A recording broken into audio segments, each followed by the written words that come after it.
एक सभा को संबोधित करने के लिए वैशाली के बाहर जा रहे थे।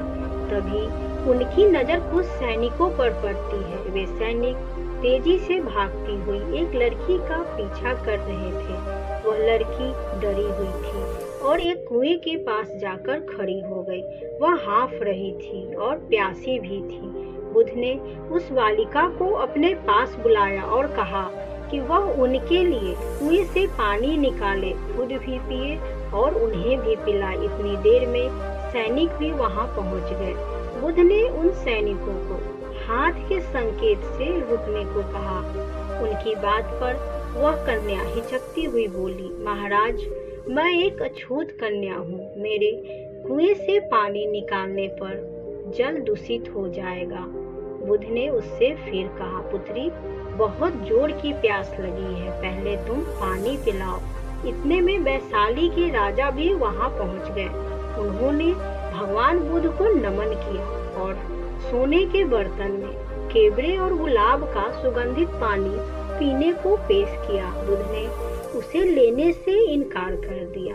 बुद्ध ने एक बार फिर बालिका से अपनी बात कही। इस पर बालिका ने साहस बटोरकर कुएं से पानी निकाला, खुद भी पिया और महात्मा बुद्ध को भी पिलाया।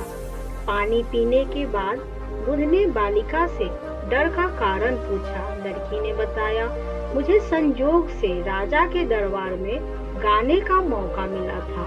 राजा ने मेरा गीत सुना, मुझे अपने गले की माला पुरस्कार में दी।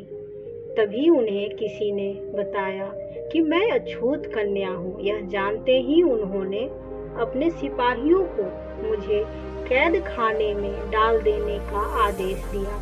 मैं किसी तरह उनसे बचकर यहाँ तक पहुँची थी। बुद्ध ने पास में खड़े उस राजा से कहा, सुनो राजन, मैं चाहता हूँ कि मेरी इस बात को आप सदैव याद रखें। किसी भी इंसान की पहचान उसके जाति या धर्म से नहीं, बल्कि उनके गुणों और कर्मों से की जाती है। इस बालिका के मधुर कंठ से निकले गीत और नृत्य का आप सबने आनंद उठाया और उसे पुरस्कार भी दिया।